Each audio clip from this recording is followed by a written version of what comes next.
There we go. Hello and welcome everybody to Filmlites.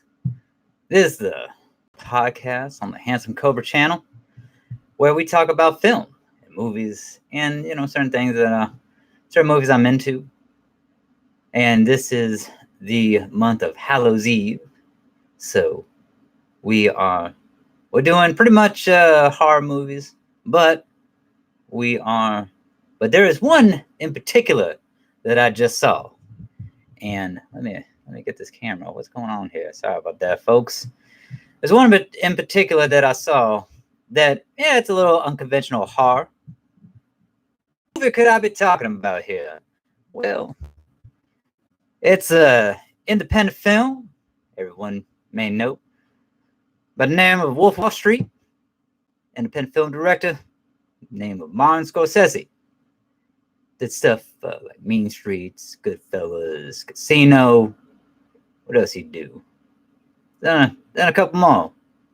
I can't really think of right now. But before we get in any further, I am sorry. I did not introduce myself. I am your host, Gregory Cobra, also known as on the YouTubes and interwebs. You guessed it, baby. Got that handsome Cobra action coming to you.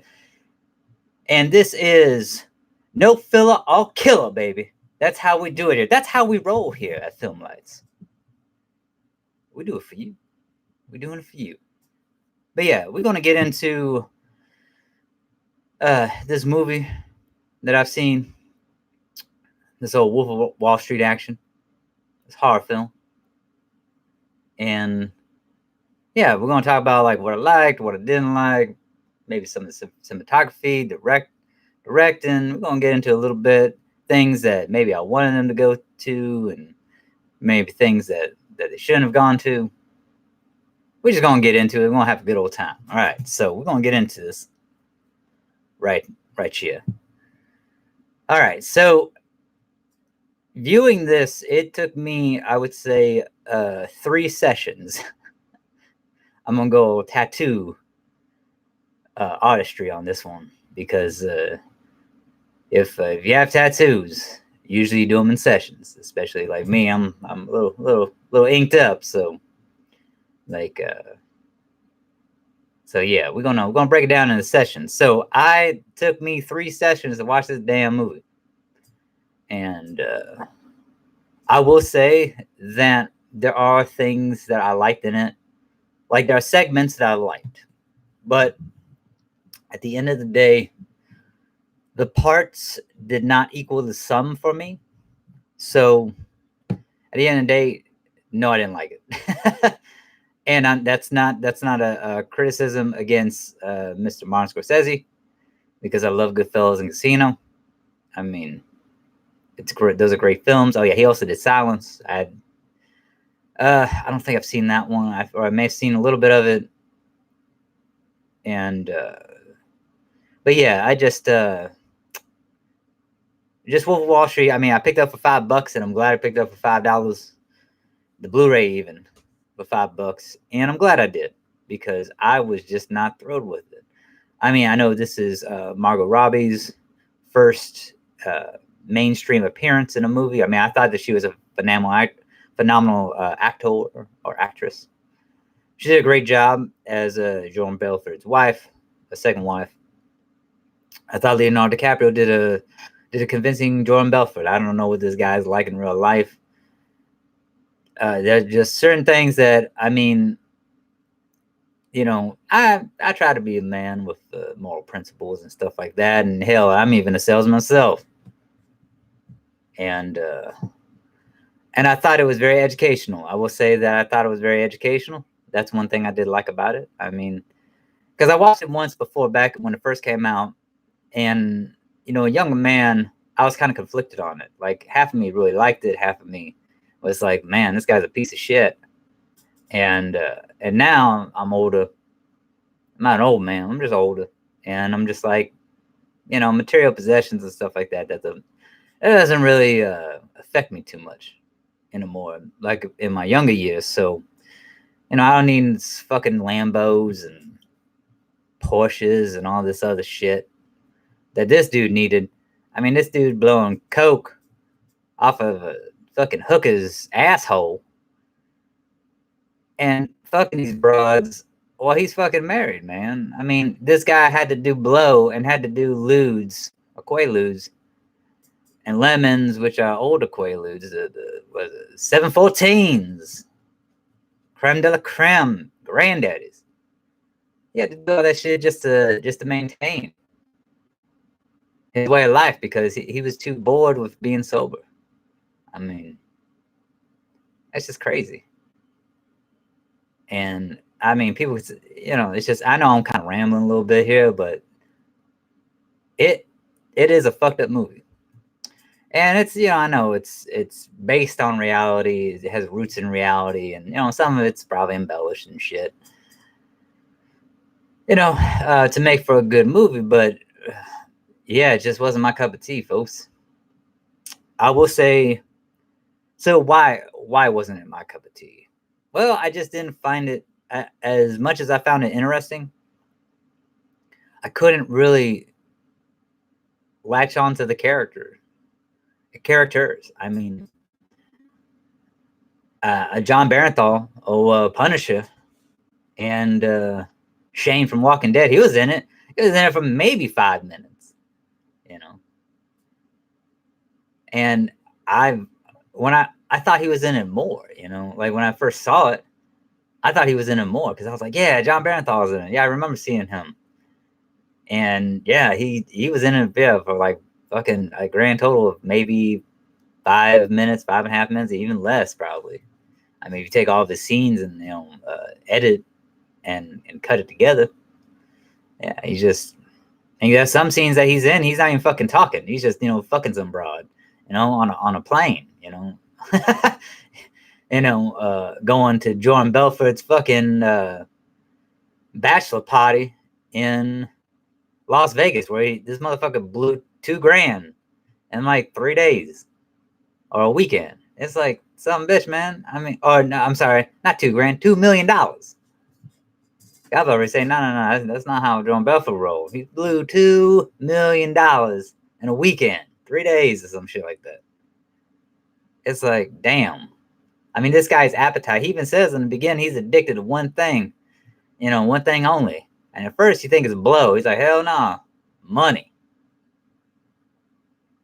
And it's just crazy. I will say also too, I did love like Rob Reiner, which I think is a really good actor and also director as well. And if you're a old crotchety bastard like me, you remember that dude, was it Meathead from All in the Family, or Archie Bunker.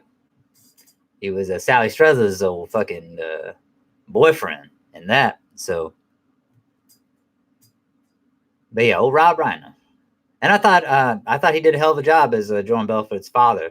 They call that motherfucker Mad Max, because that dude get all mad and shit. And it's kind of funny too, because whenever old Mad Max pick up the phone, he would always talk in like this posh British accent. He'd be like, "Oh right, Nigel, very good, cheerio." And then he'd go back and watch the fucking Equalizer, and then he had to ask wife what the fuck he missed, and she was very vague, like, it's just some guy, and he's like, what fucking guy? It's like, what's going on? Who? She's like, the main guy, and he's like, what fucking main guy? She's like, the guy from the show, it's like, and all that shit. So it's like, yeah.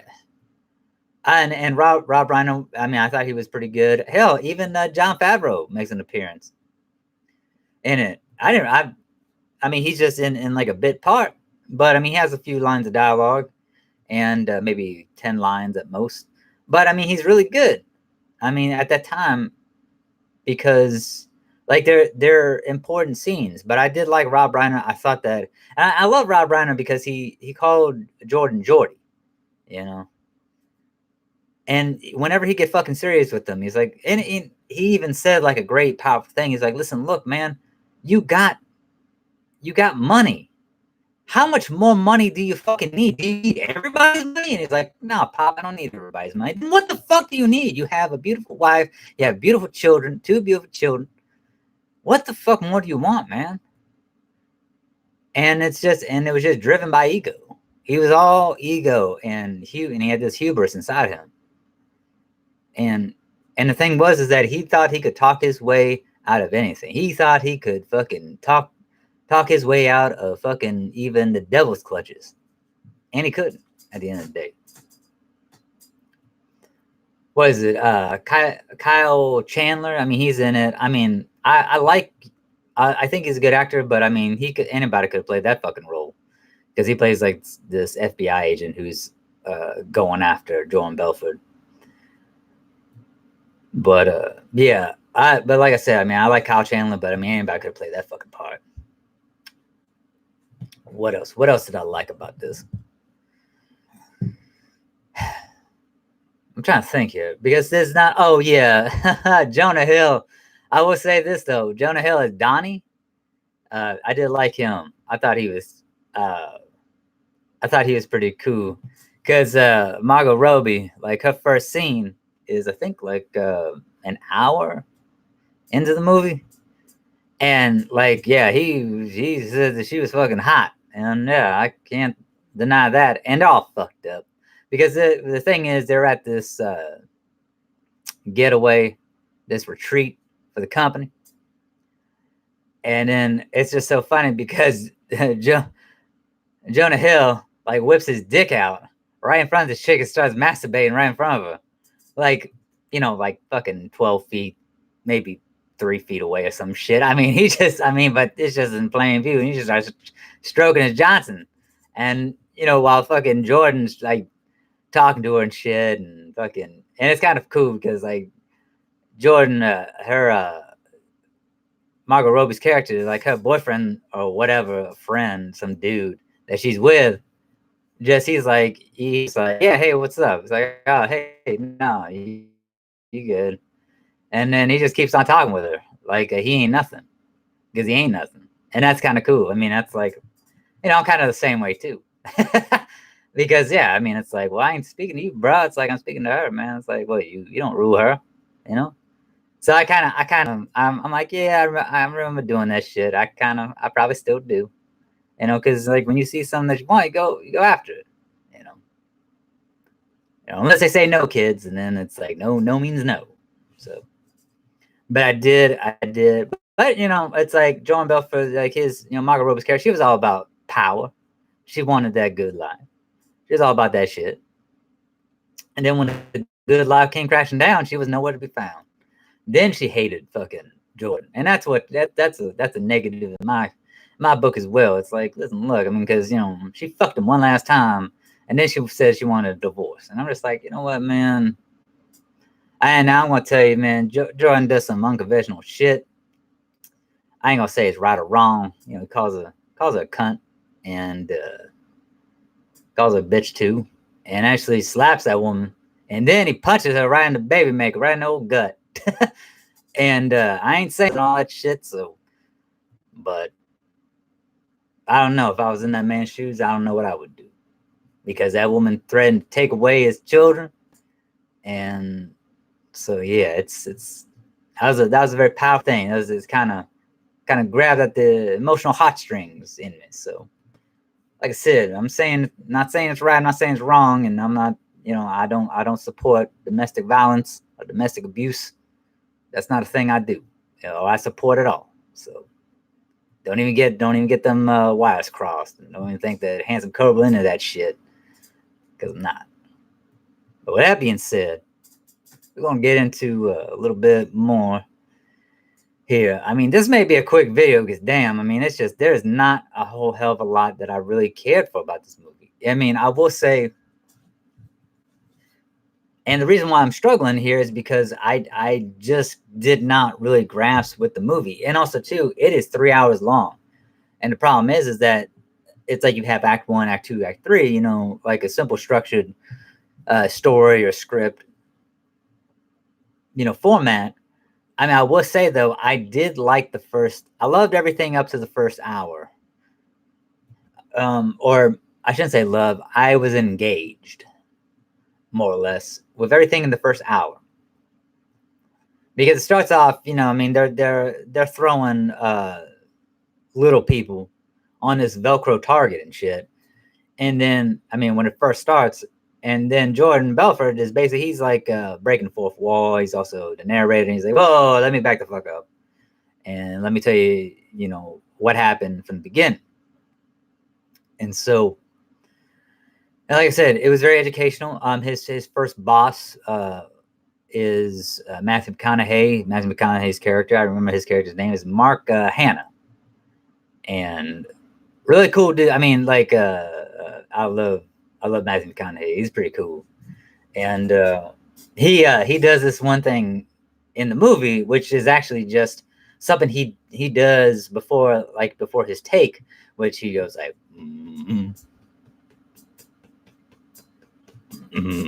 oh! He does that shit. And Leonardo DiCaprio and what's his name? Martin Scorsese, like, they thought it was so cool. Fucking man, they just wanted to keep that shit in. And even at the end of the scene, you see fucking old Leo do it, man. That's pretty damn dope. Getting in the rhythm and shit and doing that, and because they're out, you know, they're having their lunch. And this is what is it? Jordy's first day on the job, and he's just sticking with water and shit, trying to be all prim and proper. And fucking old Mark Hanna, he's taking some nose candy, baby. He's doing that cocaine, baby. And it was just so cool because I mean, it's like nothing. He just fucking had this fancy five dime restaurant, man, and he just whipping out the nose candy. Asked old Jordy if he wants a bump, and he's like, no, I'm good. He's like, and then the old waiter comes around, and he tells him specifically, hey, we're gonna order this one for my friend here too, and then 15 minutes later, you're gonna bring another one. 15 minutes sharp, you're gonna bring another one, and after that, we're gonna have 10-minute rotations. You just keep on bringing. And he was, and then the dude said, hey, you what do you want, sir? And he's like, well, you know, I'll stick with water for now. And you know, Mark Hanna, he says, oh, don't worry, Jeeves. It's his first day on Wall Street. He'll get the gist. And I'm just like, damn, man, that's so cool. And what happens, man? Jordan be blowing coke off a stripper's titties, off of fucking hookers' assholes. I mean, man, shit. I mean, yeah. Fucking 6 months into the damn job, that dude was he became Mark Hanna Jr. Oh, Matthew McConaughey Jr. It was great. I loved it. I love that. But yeah, but yeah, that was pretty cool. And then what was they called? They called it like Black Friday or Black Monday, something like that. And that's when like the stock market crashed, like stocks plummeted, and it was like he actually had to take this test because he was like an intern or low level. I don't know if he was an intern. I can't remember, but he worked there. I mean, because interns, they don't get paid shit. I mean, he worked there. He made money, but the thing is that he yeah, I mean, the dude who, I mean, the first guy that he meets is not Mark Hanna. I mean, the guy who, because Mark Hanna, he's like the overall boss, you know what I'm saying? He's like your first sergeant, if you will, you know. And the guy who he was directly under, well, he was just a damn dickhead. And you understand why. I mean, it's like, or you could see Mark Hanna as the brass, where this guy was the enlisted fucker, right? You know, the sergeant or staff sergeant or whatever. And he called that bitch, he called old Jordy pond scum. He said, you ain't nothing but pond scum. And he was like, yes, sir. And he's like, you got a problem with that? I'm like, no, sir. He's like, all right. And the reason why, and this is one thing too that I like, the reason why Mark Hanna and Jordan got so good is because in his interview, Jordy pitched these people a stock and sold them a stock, or tried to sell them, you know, probably did sell them, but you know, that motherfucker was silver tongue devil. Shit. And Mark brings that up. He's like, man, I heard that you pitched a stock in your interview. He's like, yes, I did. He's like, well, you gonna come with me, son? And I'm just like, damn, man, that's so cool. And then that's when they became cool. But yeah, man, it's like that Black Day, Black Friday, Monday, Tuesday, whatever the fuck it was the stock market. I mean, that shit happened. And then, well, he was out of a job, at least in Wall Street.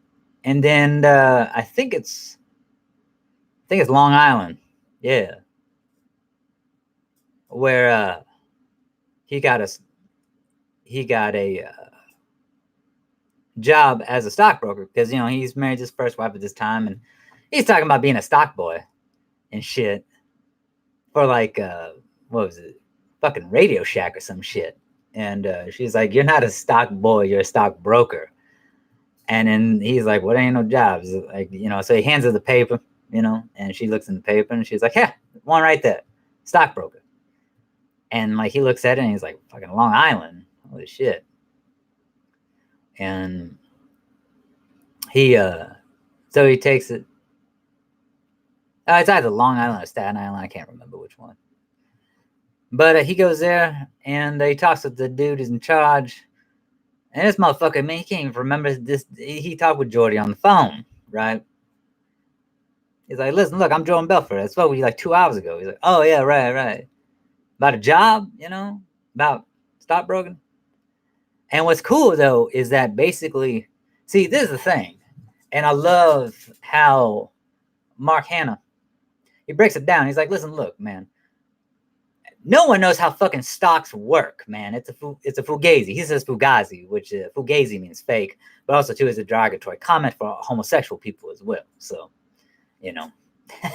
I grew up around Italians, man, so it's like I know a little thing or two. And but yeah, he's like, it's a fugazi, it's a fake. I mean, no one knows how much these motherfuckers are really worth.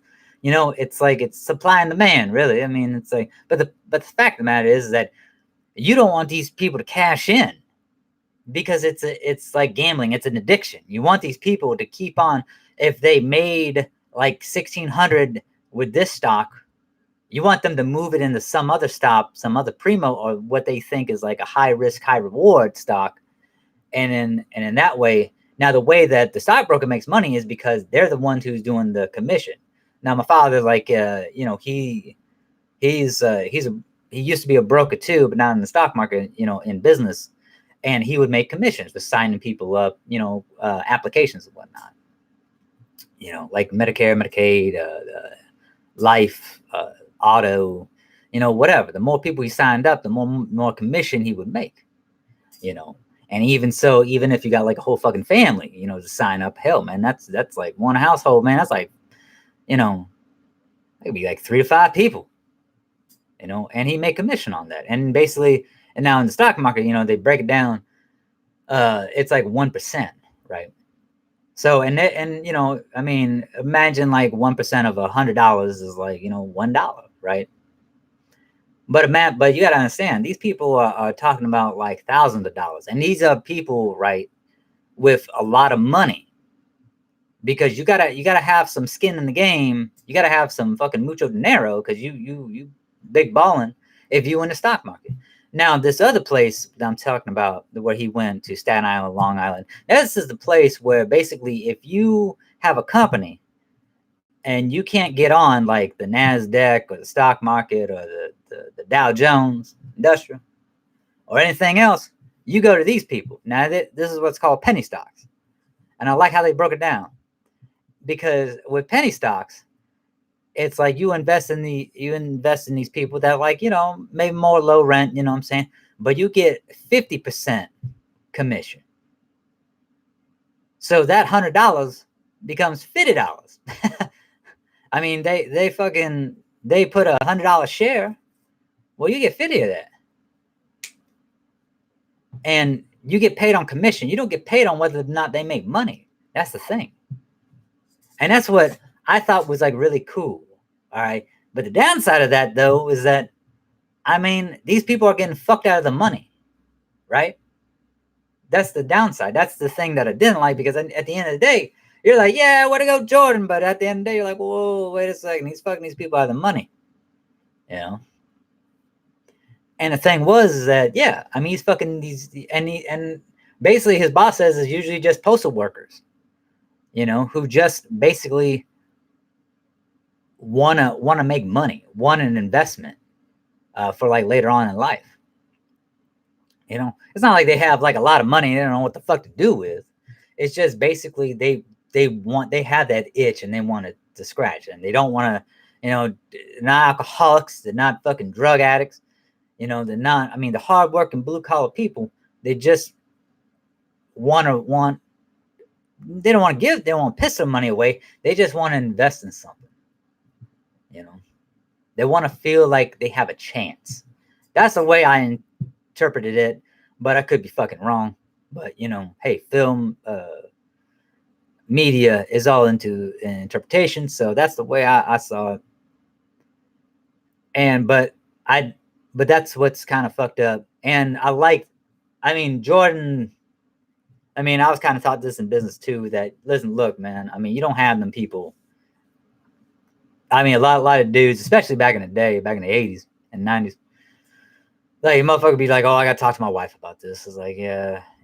Usually say, and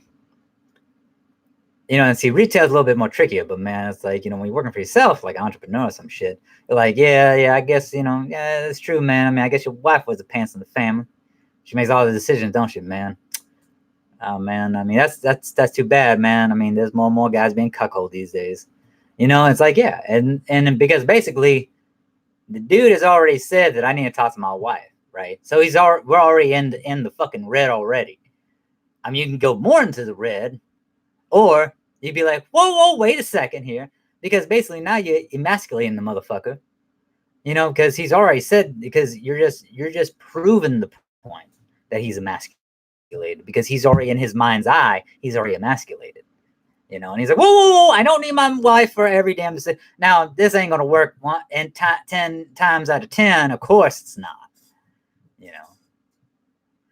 And it's kind of cool because, like, Jordan, basically one of his first calls, man. He talks to this guy and fucking, he's like, my wife's probably going to divorce me, and but let's do it. Let's put down 5,000, or no. He said, well, Jordan said like 6. Like, he's like, listen, look, I know that you talked with our group, and we got this like new product, Aerotime, and we see like increase in this and the profitability and stuff like that. But I can get you at a very low price. Like, let's say if you were to invest like $6,000 into the share market, you would see drastic rising profits within like the next month or 2 months or some shit like that. And he was like, well, I can't do 6, but I can do 4.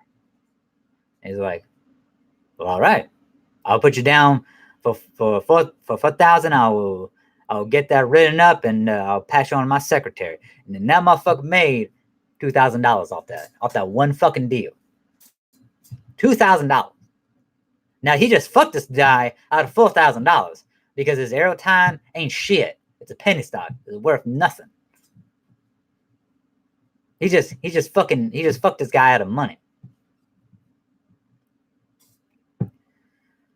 But the thing is, though, is that even his wife was like, this guy is driving a fucking Porsche, man. He's right, eating at a nice restaurant. Fuck, man. He's taking his wife out to the fucking, country club, or not country club, but out to like eat on a dock and shit, a harbor, restaurant where you can park your fucking boat or your yacht.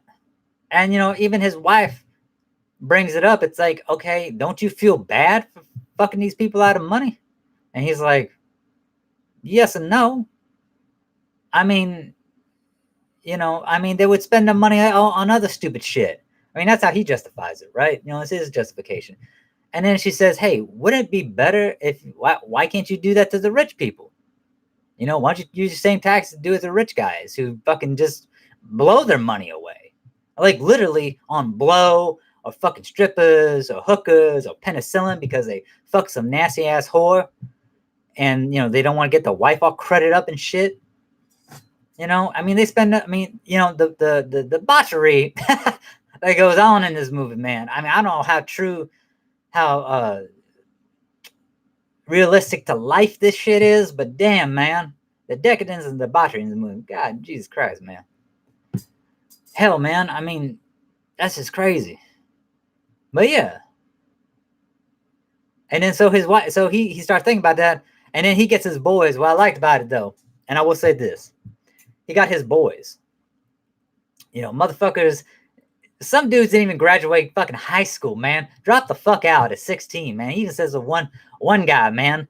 Like I can't, they call him like Beaver or the Beav or some shit. You know, I mean, the smartest guy out of all of them, his name was like Rug and Tug or Tug Rug or fucking Rugrat, some shit like that. And he went to college, you know. And so he actually, this is when he starts making the money doing them penny stocks. He actually gets his boys, because he grew up in New York City and shit, and or New York, I don't know New York City, but he grew up in New York, so he knows. So he knows the landscape, he knows the tapestry, and this motherfucker wanted to be a millionaire, and he wanted to be rich. That was the goal. So he so yeah, he got his boys. And I mean, these guys, I mean, he basically just said, listen, look, man, these guys sell weed. You know, every one of these motherfuckers. I mean, this guy sells fucking car stereos and weed. This guy sells fucking jukeboxes and weed, you know? I mean, it's like this guy sells fucking painkillers and weed. It's like whatever it was. I mean, they were all into fucking like selling weed, paraphernalia and shit. And so but that's where which I do like and in this scene, because they're all at a restaurant, and fucking old John Barenthal, his character's name is like Brad Bodek or some shit. Bodek? Yeah, Bodek. And Brad Bodek. And this motherfucker asking for like ketchup. He's like, hey, I need some ketchup here. I got an empty bottle. Empty bottle here. Empty bottle. Can I get some ketchup, please? Can I please get some ketchup?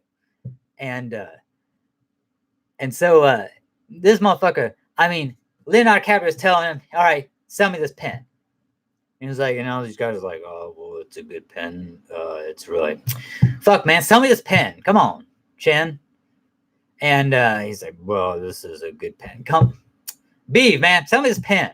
And then fucking finally, Brad's like, man, can I get some motherfucking ketchup?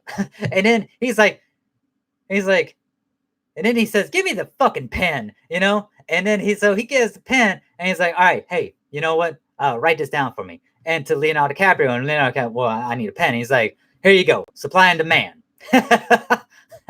You know? And I thought that was fucking so cool, because I was like, yeah, fucking Brad fucking old John Barenthal tells him, hey, man, write this down. This motherfucker ain't got a pen. Fucking supply and demand. And that's how it goes, baby. The demand's out there, so you supply that bitch, man. And that's what it is. And that's all that fucking that stock, because people want to fucking get rich. The reason why people do get rich quick schemes, man, and all this shit and all this jazz, man, is because they want to get rich. Because they think that being rich is going to validate their life more in some way, at least from my perspective.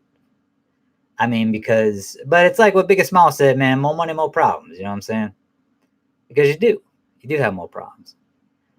I mean, you know, Jordan Belfort, he says something in the film. He's like, I've been a poor man and I've been a rich man. I'd rather be a motherfucking rich man.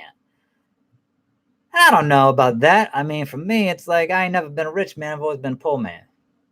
And I may always be poor. I'll probably, hell, man, if someone gave me like $20 million, I don't know what the fuck to do with it. Hell, I'll probably just die in the bed with $20 million. All around me. Like old Joker in Suicide Squad, right? When he got all them fucking knives and shit around him, all them sharp objects. Blade towards him. blade edge towards him, and he's just oh, Jared Leto Joker. Yeah, that's how that money would be. Shit, for me, $20 million. God damn, that's a lot of money. I don't even know if I would die a happy man, because I couldn't spend any afterlife. Fuck, man, that sucked. But yeah, so yeah, I don't subscribe to all that bullshit. I don't know, man. Being poor ain't so bad. I think it's a challenge, right? It's a challenge. Because if you've been a rich man and you become a poor man again, a lot of people can't bring themselves to get back, be that jackbooted son of a bitch and pull up the bootstraps and go back. Because they think about the good old days, the glory days, you know what I'm saying? But if you can pull up your bootstraps and give one more ride for that jackbooted son of a bitch and be that person, and damn, man. And it's all gravy, It's all good. And if you've done it once, you can do it twice. You can keep on. It's like climbing up a mountain, you know what I'm saying? An avalanche just comes. Shit's all over you, right? But, you go back, you assess the situation, do a sit rep, situational report, figure out, okay, did I have enough? What went wrong? Was it not the right time of season? Did I go in the hardest season? Did I not have enough provisions with me? Food, water, what happened? Did I not train hard enough? What's going on? So you assess the situation. And then after you assess the situation, you make plans again, you strategize and, tactfully, of course. And you go and you do old METC on that bitch. And then you just do what you do. And you go back up that motherfucking mountain again. And if the avalanche comes again, well, fuck. You just keep on going.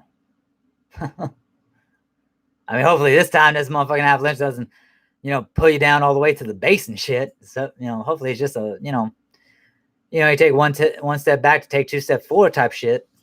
But yeah, so. But yeah, and then so Jordy, he goes after the big blue chip, what they call blue chip stocks. Now those are the big ones like Apple, Microsoft, fucking, like today would be like Google, back in the day, not so much. But yeah, Microsoft and Apple were pretty big back then. But yeah, IBM, that's another one. IBM was pretty big back in the 80s, 90s. Yeah, so yeah, those are blue chip stocks. So now what he did was he had a script, right? And this is like fucking what telemarketers do. They're like, "Hi, Mr. Johnson, how are you? We're blah blah, and I just wanted to tell you have an opportunity of a lifetime, and if I could just have 5 minutes of your time." That type of bullshit, right? And I mean, this is like, Jordan Belfort, he perfected this shit. And hell, they probably got this motherfucker to consult them on how to do this shit. But yeah, he took these motherfuckers who weren't even high school graduates, man, and he made these motherfuckers sound like they were the fucking king of fucking fucking the Wicker people. You know what I'm saying? It was fucking nuts, man. It was just crazy. And all these motherfuckers said that they were the vice president, and that basically that they had ambitions, and they were not going to let these motherfuckers down because they wanted to rise to the cream of the crop. They wanted to get that CEO position. They weren't satisfied with being vice president. Hell no. They wanted to do a fucking 180 with this fucking company, and they wanted to just, sky's the fucking limit, right? They were ambitious. They were hungry. That's what he was selling these motherfuckers on the other line. And man, they must have felt like putty in his hands because shit, all these people. But the thing was, is that they had to sell it though. They had to be confident. They had to fucking live that, breathe that. They had to fucking rehearse that shit over and over, recite it. And it's like they had the fucking dream of picking up the phone and fucking hustling these motherfuckers. And that's it, man. It's like, hell, man, there's even a fire in my belly. Fucking, because I love selling too. Man, I do. Shit. Like I said, man, apple does not fall far from the tree in my family. My father, you know, he's a salesman too. And I love it. I love it. I mean, it's great. Hell, man. I mean, I work at Tajay right now, but if I could be a consultant with Tajay, like marketing and shit, man, woo! Goddamn, I'd probably take it. And do some consulting business on the side, my own, which I do. I mean, you know, I do for small businesses and stuff like that, and just private consulting. But man, you know, that's a dream of mine. That's a goal, you know, because I love selling. I love selling. But yeah, I'm getting off. I'm getting on a tangent, a little rant here. I'm sorry. But yeah, so yeah. So what he did, like I said before, I mean, he would have these people, he would get these whales, right? And he would get them to buy into blue chip stock, and then what he would do, because, you know, once again, blue chip stock are 1%, you know, commission. And then once he sunk his fucking teeth in them, right, they fucking push the penny stock, because now they're making money. They're making a little money, or making money off of the blue chip. Now they put, you know, making money, and then they move those fucking profits, right, over to the penny stocks, the worthless piece of shit, because, you know, they trust you. And even Forbes said it. He was like the Robin Hood of fucking of the stock market, the Wolf of Wall Street, what do they call his ass? I thought that was pretty cool.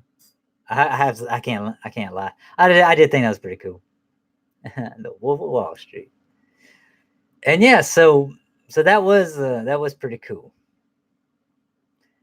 And like I said, I mean, this is all within the first hour, right, of the film.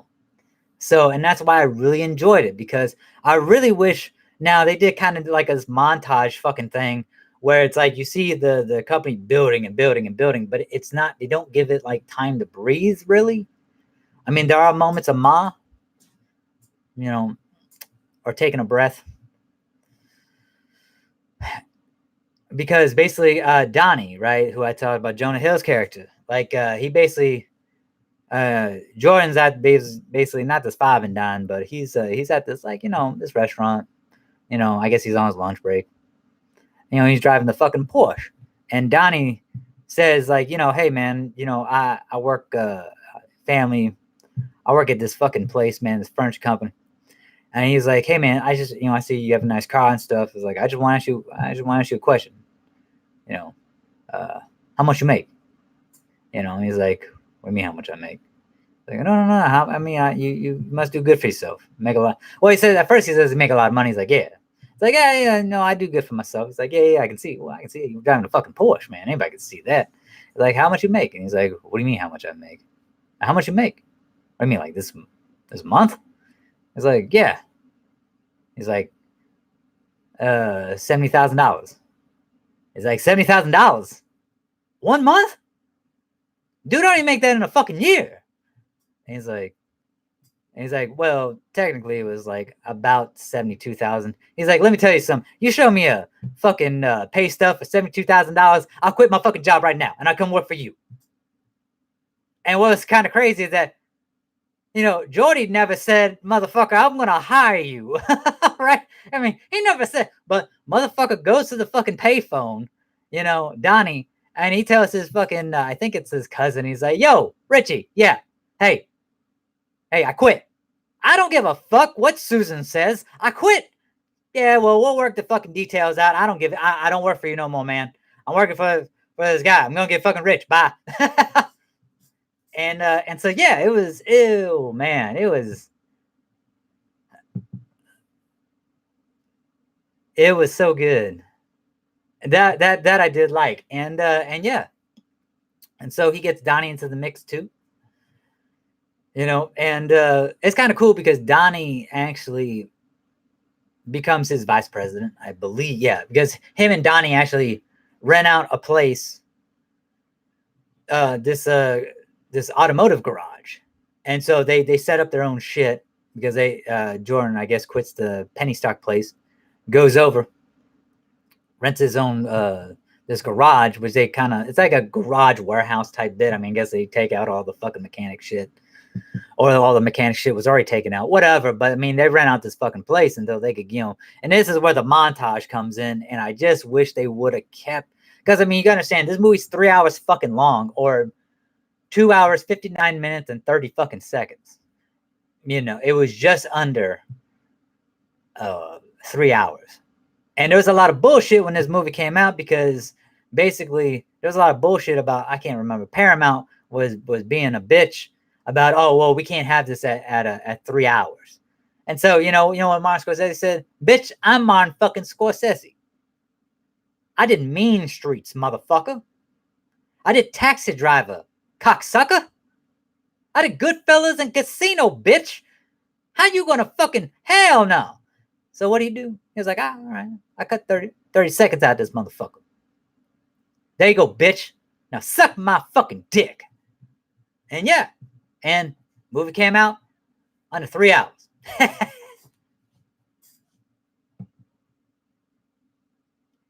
And I gotta say, see, that was, and see, I know that really doesn't have anything to do with the movie. Well, I mean, it does and does it. I mean, that's like backstage shit, that's behind the curtain stuff. But it's like, that's how powerful Martin Scorsese is, you know what I'm saying? I mean, Academy Award win. Multiple Academy Award winner.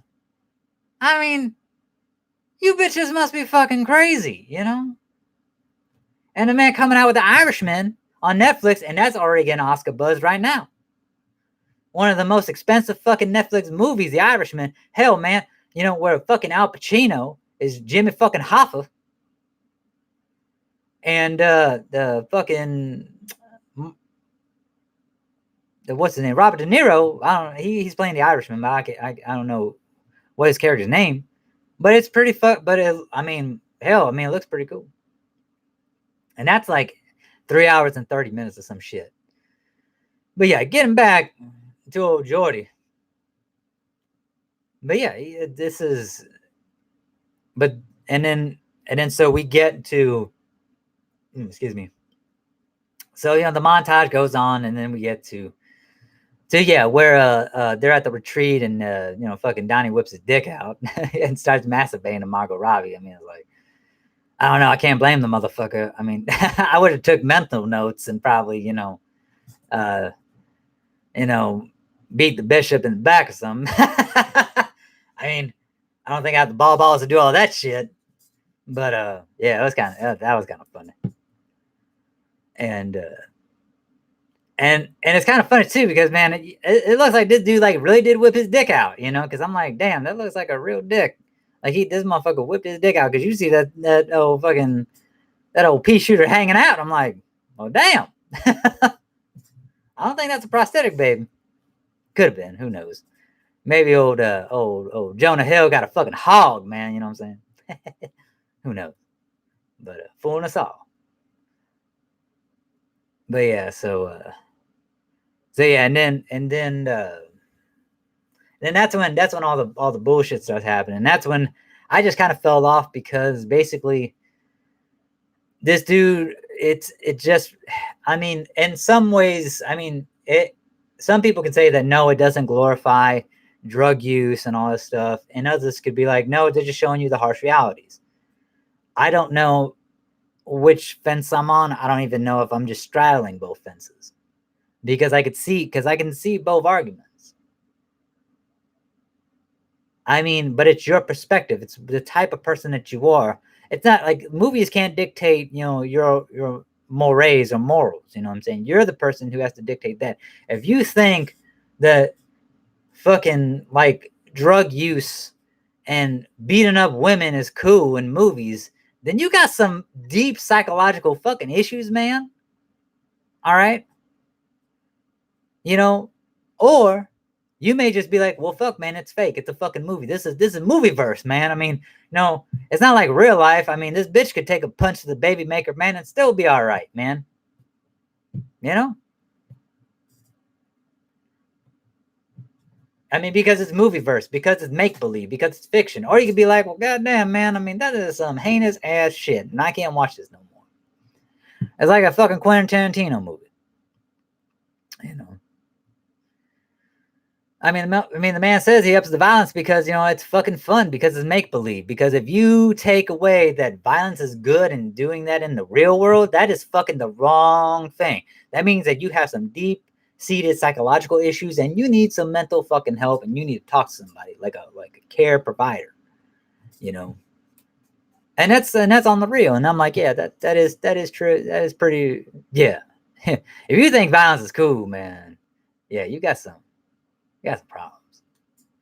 And so, yeah, but it's not the filmmakers, you know, they're telling a story, and they're not the dictator or the fucking, they're not your parents, okay? And they ain't there to regulate what's good and what's bad and what you shouldn't watch and what you should be watching, what you shouldn't be watching. I mean, you know, they're there to tell a fucking story.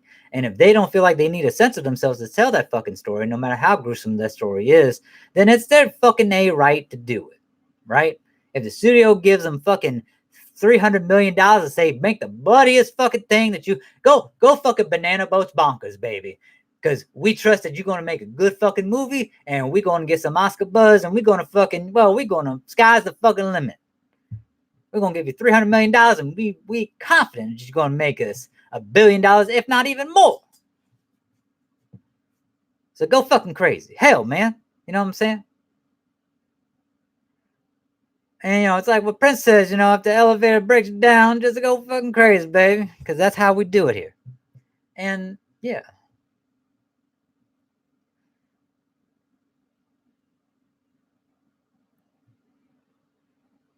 But, yeah. Yeah. I mean,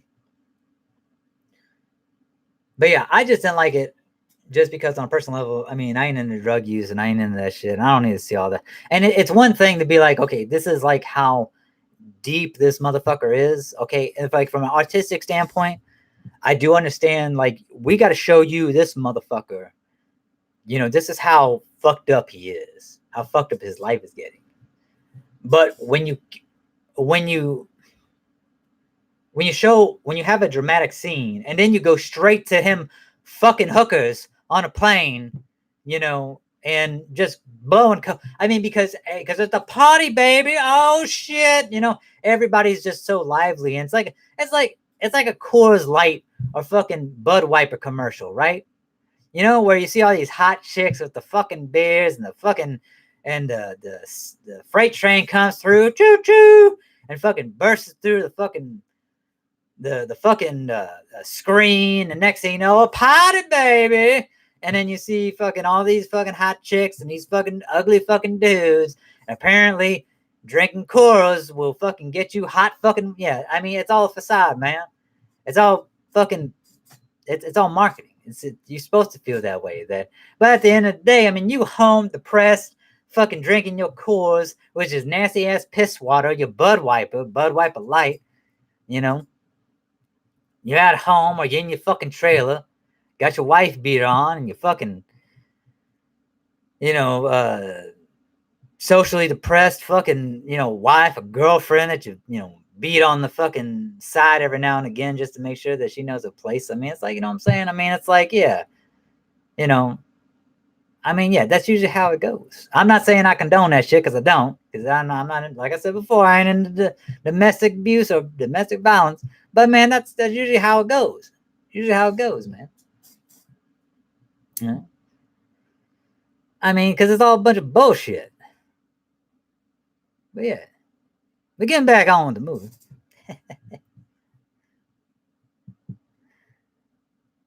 But yeah, it just, like I said, it's just not my cup of tea. It's really not.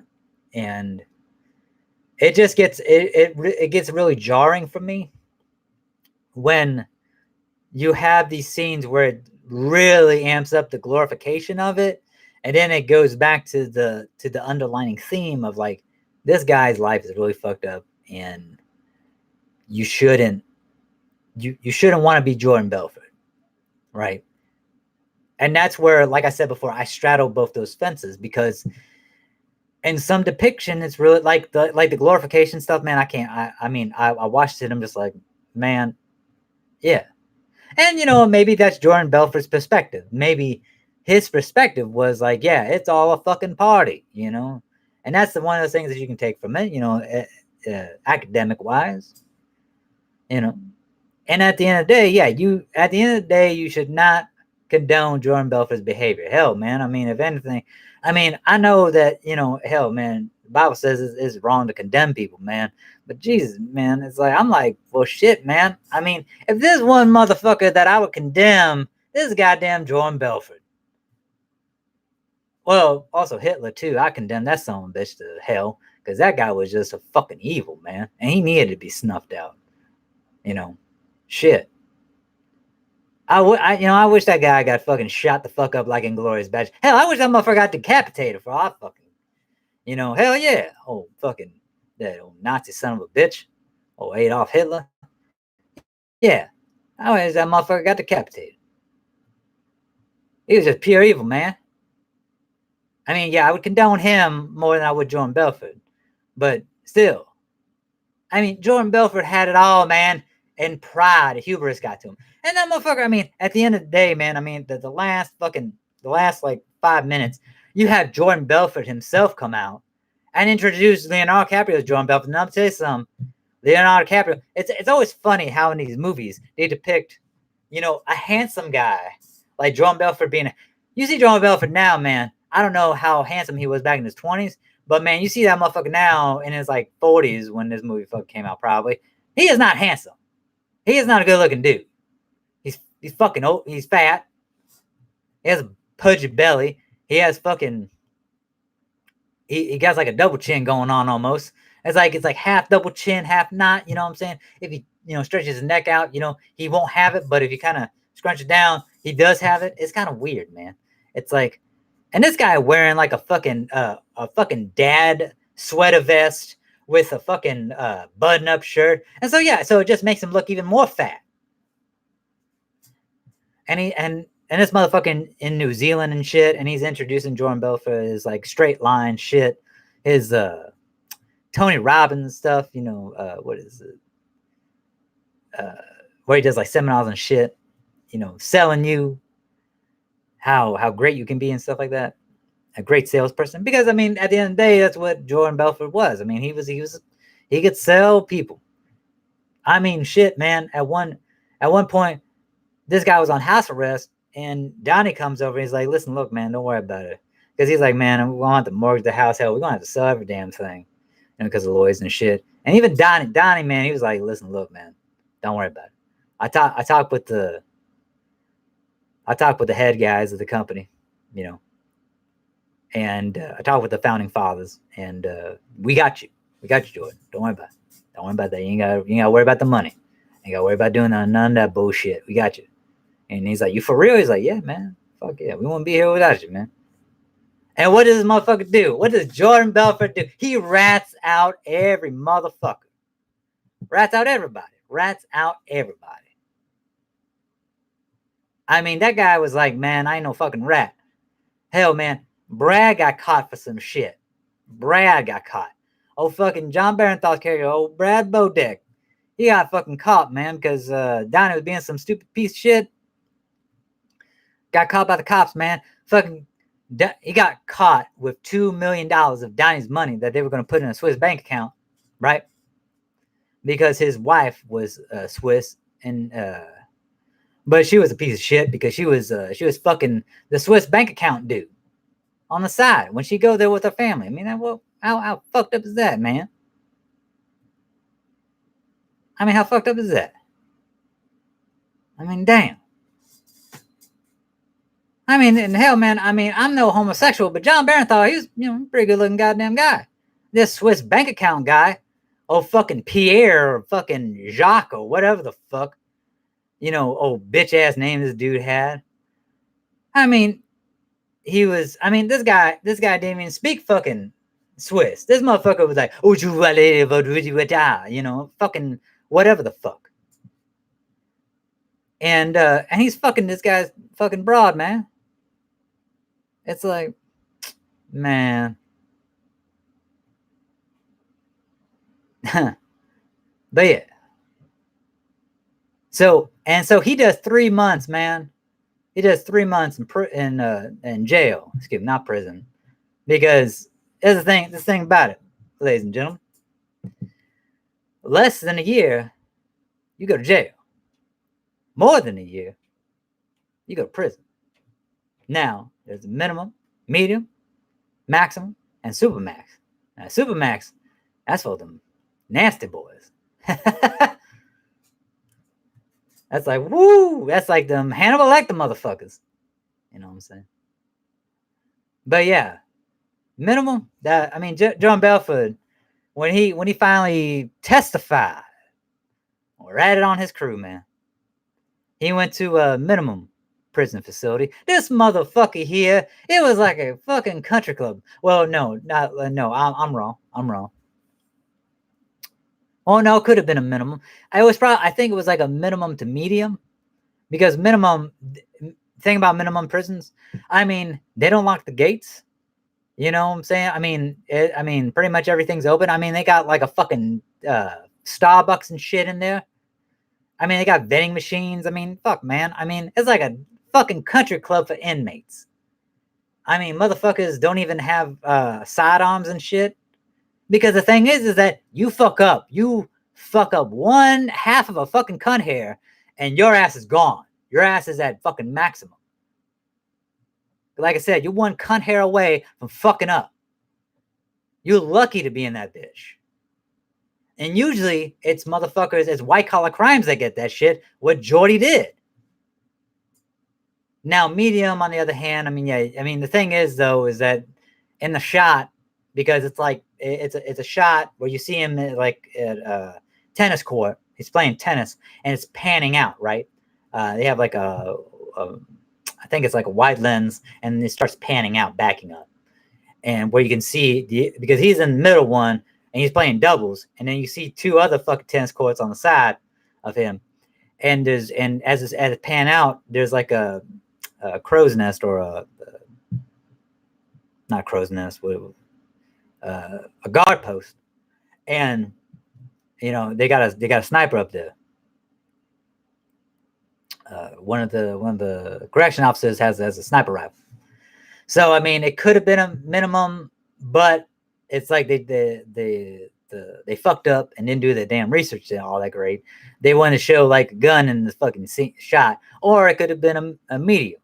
Either fucking way, this motherfucker was, I think he was in prison for like 3-4 years or some shit, and then he got the fucking out. Now, see, the thing with Brad Bodek, John Bernthal's character, since Jordy was in prison, he was in jail, because he was only in for 3 months. Never ratted, right? Got caught with $2 fucking million of Johnny's fucking money, this guy that he fucking hated. He fucking hated this guy. Never ratted once. And then this motherfucker's taking on the fucking Naomi, fucking Jordy's fucking private yacht. Fucking man, he got fucking women and shit. Jordy has a suitcase full of fucking, it was probably $2 million. Like the same fucking $2 million that he got caught with. And he's trying to give him the fucking money. He's like, no, man, I don't need that shit. He gives it to him anyways. He fucking showers. He makes it fucking rain and shit.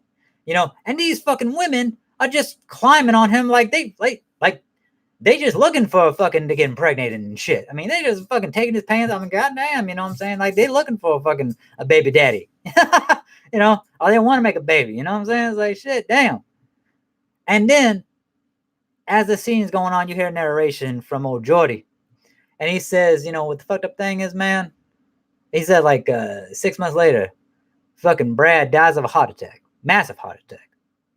age of 35. Like, God damn, man. 35 years old, massive heart attack, and dies. It's fucked up, man. Fucked up. But yeah, but see, that's the paradox, right? That's that dichotomy of it, right? Like and I know what I'm saying. I know I said I didn't really like it. Am I glad I picked up for $5? You fucking ain't right. I'm glad I picked up for $5 because I can go back to the parts that I like and watch them over and over again. Hell, I could have that bitch on spin cycle if I really wanted to. And yeah. But the thing is though, is that I'm not, I mean, like I said, I mean Mad Max, Rob Reiner in it, old Meathead from All in the Family. Playing Jory's dad is fucking great. I mean, there was one part, man, where it was kind of funny, man. I would say this, man. Guy, I just popped in my head too. But I gotta say this before I wrap up. They're having a father and son chit chat. It's like what me like. It was very reminiscent of me and my old man. That's why I kind of got choked up and I started pulling at my heartstrings, man. Because it was real. It was a real conversation, man. And whether or not, it was improv, I don't fucking know. I don't care. But they were talking about, they're in Jordan's office and fucking, and like, there's this bill for like, what was it? Like almost $500,000, little less than $500,000 for, what was it? ENT, and or TNE. That's what they call it, TNE. Because Donnie says TNA, and he's like, no, I said TNE, and he's like, and Rob Ryan's like, I heard what the fuck you said. You said TNE. He's like, yo, Pop, yeah. He said, you're right. He said he said TNA. He said TNA. You're right. It's TNE. Yeah, just calm down, And so after, and that goes into this private conversation that they're having in Georgie's office, and he's like, and he says something. He's like to spark up the T&E, and he's like, yeah, it's all that fucking T&E, that Rachel's Rachel's place, that T&E that you guys like to frequent, He's like, oh, but, and then Georgie's like laughing, smirking. He's like, oh, but Dad, it ain't like back in the day, ain't no fucking bush. They all shaved. And he's like, no bush? He's like, yeah, all smooth down there. He's like, Jesus Christ. He's like, and his Bob's like, I don't mind the bush. I like the bush.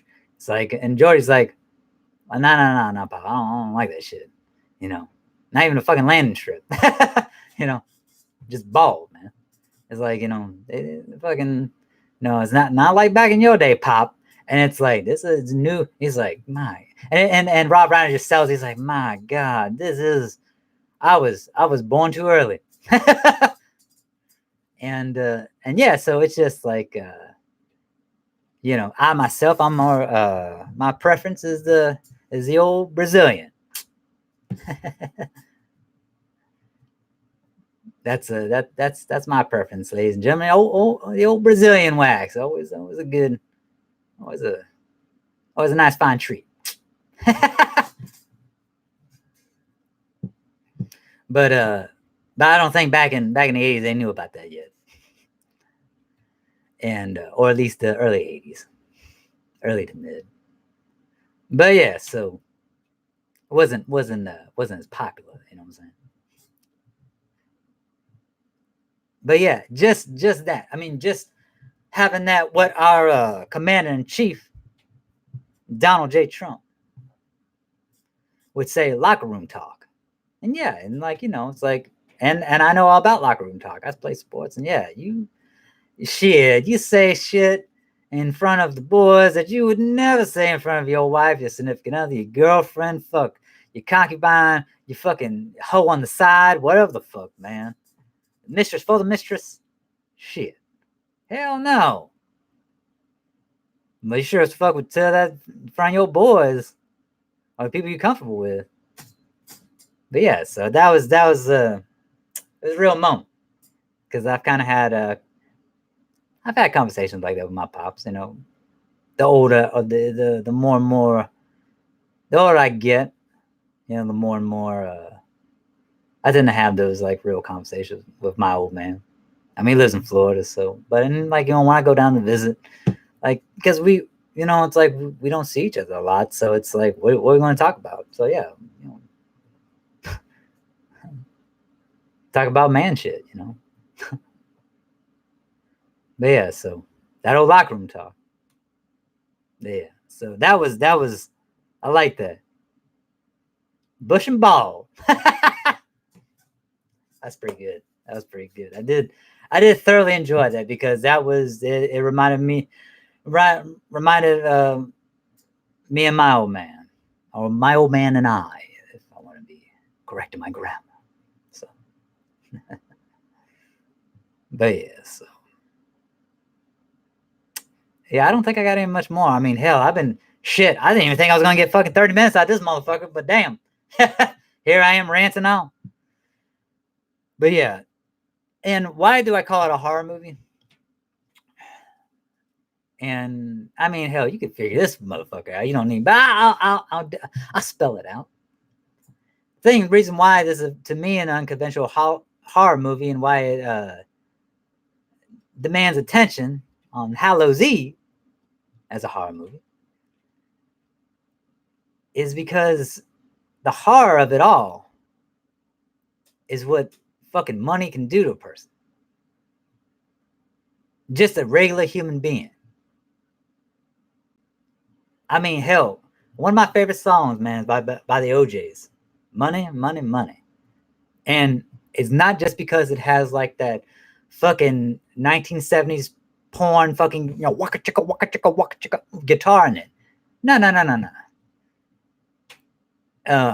If you really listen to the song, like the lyrics, it kind of it's captivating and grabs you, fucking like puts a fucking stranglehold on your soul. And it's a great song. I mean, like the uncut version of it, I think it's like 8 minutes long, and I have that, and I have it even when I work out. You know, I listen to that sometimes, and I'll just you know I get into the rhythm, and then I'll crank that bitch all the way loud, so I can actually you know so I can feel the music. You know, another one of my favorite OJ songs, the OJs, is Backstabbers. I love that song, especially the beginning of it, man. Oh God, I mean, it comes in with the strings and the violins and the fucking orchestra. I mean, it sounds like some James Bond shit. I love it. God damn, I love it. I love it so much. But yeah,